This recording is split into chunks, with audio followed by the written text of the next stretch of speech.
in what will go down in history as the greatest demonstration for freedom in the history of our nation.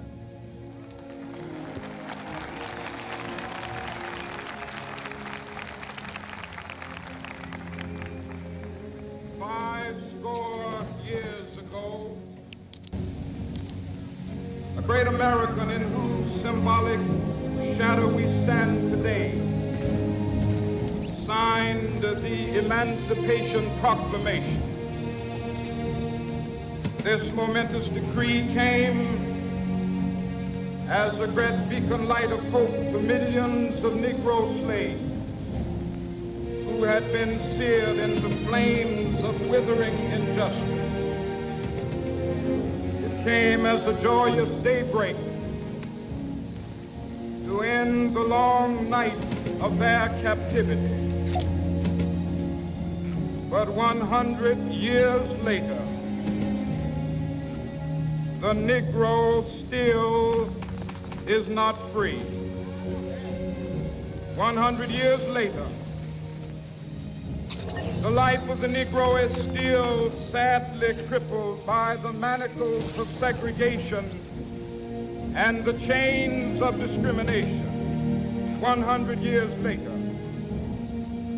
the Negro lives on a lonely island of poverty in the midst of a vast ocean of material prosperity. 100 years later,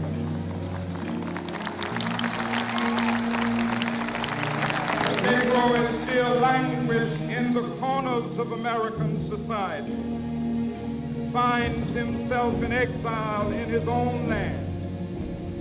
So we've come here today to dramatize a shameful condition. In a sense, we've come to our nation's capital to cash a check. When the architects of our republic wrote the magnificent words of the Constitution and the Declaration of Independence, they were signing a promissory note to which every American was to fall heir. This note was a promise that all men, yes, black men as well as white men, would be guaranteed the unalienable rights of life, liberty, and the pursuit of happiness. It is obvious today that America has defaulted on this promissory note insofar as her citizens of color are concerned. Instead of honoring this sacred obligation, America has given the Negro people a bad check, a check which has come back marked insufficient funds.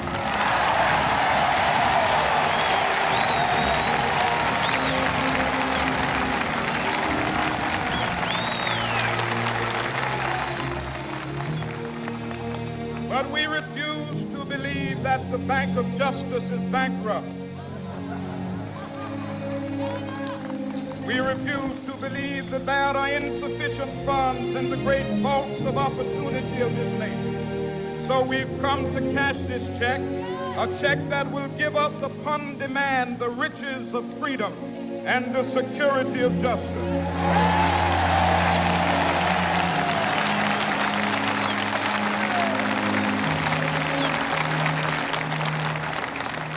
We have also come to this hallowed spot to remind America of the fierce urgency of now. This is no time to engage in the luxury of cooling off or to take the tranquilizing drug of gradualism.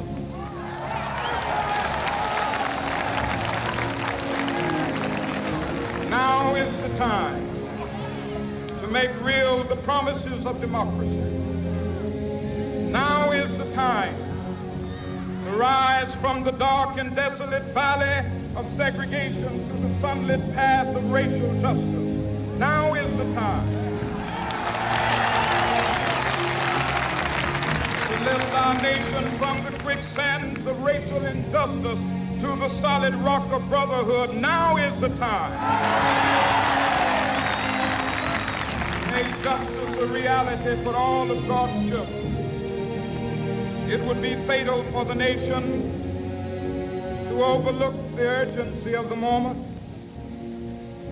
This sweltering summit of the Negro's legitimate discontent will not pass until there is an invigorating autumn of freedom and equality. 1963 is not an end, but a beginning. Those who hope that the Negro needed to blow off steam and will now be content will have a rude awakening if the nation returns to business as usual.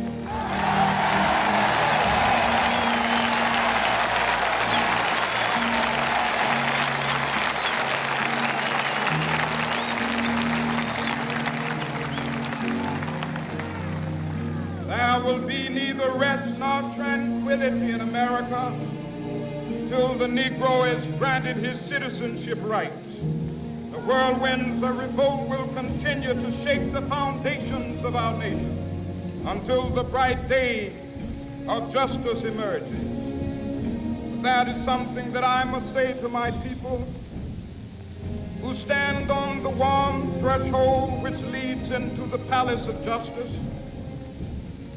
In the process of gaining our rightful place, we must not be guilty of wrongful deeds.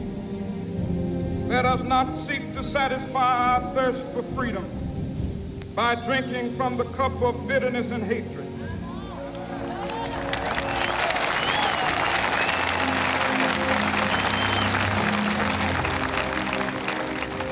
We must forever conduct our struggle on the high plane of dignity and discipline. We must not allow our creative protests to degenerate into physical violence.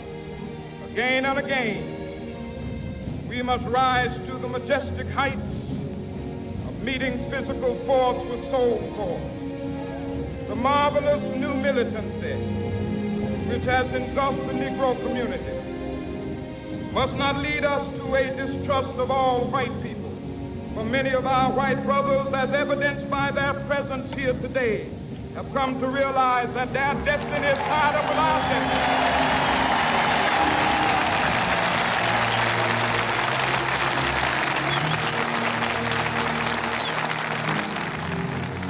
They have come to realize that their freedom is inextricably bound to our freedom. We cannot walk alone. As we walk, we must make the pledge that we shall always march ahead. We cannot turn back. There are those who are asking the devotees of civil rights, when will you be satisfied? We can never be satisfied as long as the Negro is the victim of the unspeakable horrors of police brutality. We can never be satisfied as long as our body is heavy with the fatigue of travel, cannot gain lodging in the motels of the highways and the hotels of the city.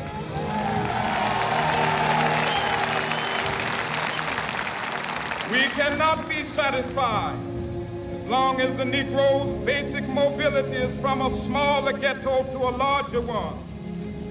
We can never be satisfied as long as our children are stripped of their selfhood and robbed of their dignity by signs stating for whites only.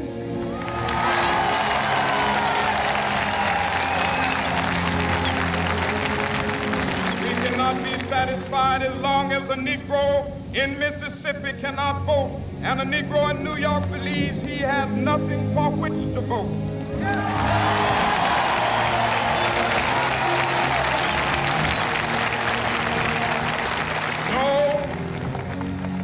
No, we are not satisfied, and we will not be satisfied until justice rolls down like waters and righteousness like a mighty stream.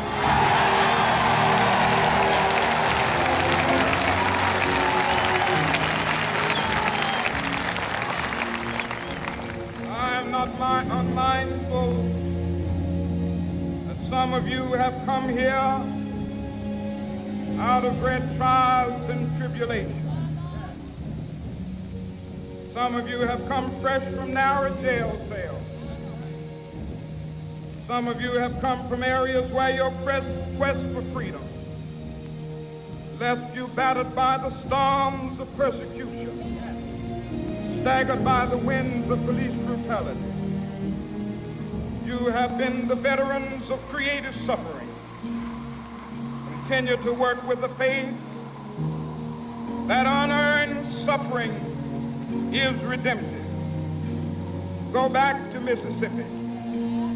Go back to Alabama. Go back to South Carolina. Go back to Georgia. Go back to Louisiana. Go back to the slums and ghettos of our northern cities, knowing that somehow this situation can and will be changed. Let us not wallow in the valley of despair. I say to you today, my friend,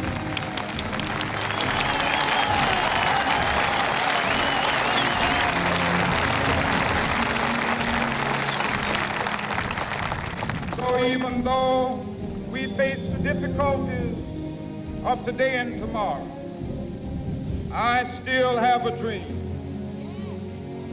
It is a dream deeply rooted in the American dream. I have a dream that one day this nation will rise up, live out the true meaning of its creed. We hold these truths to be self-evident, that all men are created equal.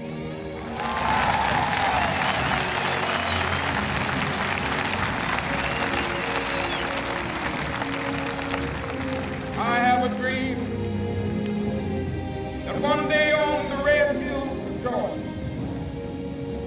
sons of former slaves and the sons of former slave owners will they be able to sit down together at the table of brotherhood. I have a dream. One day,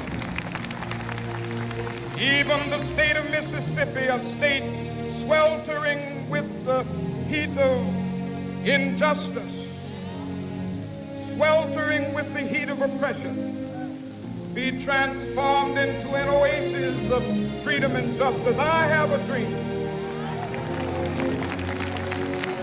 My poor little children will one day live in a nation where they will not be judged by the color of their skin, but by the content of their character. I have a dream today.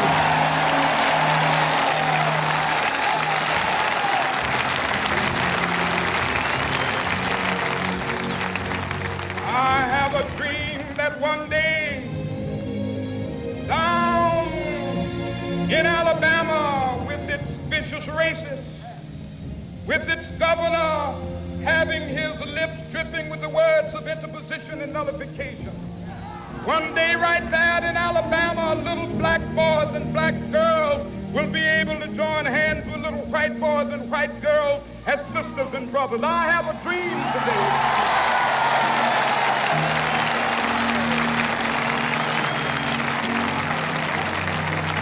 I have a dream that one day every valley shall be exalted. Every hill and mountain shall be made low. The rough places will be made plain, and the crooked places will be made straight. And the glory of the Lord shall be revealed, and all flesh shall see it together. This is our hope. This is the faith that I go back to the South with. With this faith, we will be able to hew out of the mountain of despair a stone of hope. With this faith, we will be able to transform the jangling discords of our nation into a beautiful symphony of brotherhood. With this faith, we will be able to work together, to pray together, to struggle together, to go to jail together, to stand up for freedom together, knowing that we will be free one day.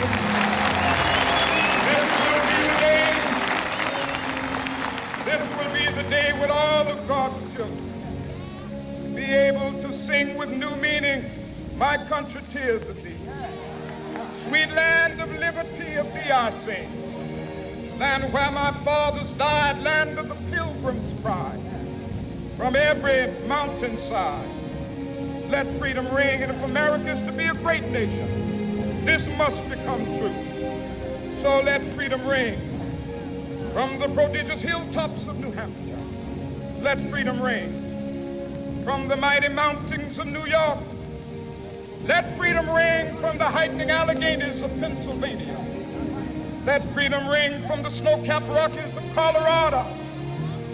Let freedom ring from the curvaceous slopes of California. But not only that, let freedom ring from Stone Mountain of Georgia. Let freedom ring from Lookout Mountain of Tennessee.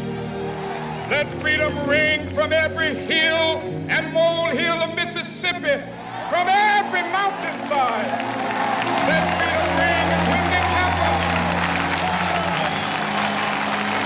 When we allow freedom ring, when we let it ring from every village and every hamlet, from every state and every city, we will be able to speed up that day when all of God's children, black men and white men, Jews and Gentiles, Protestants and Catholics, will be able to join hands and sing in the words of the old Negro spiritual, free at last, thank God Almighty, we are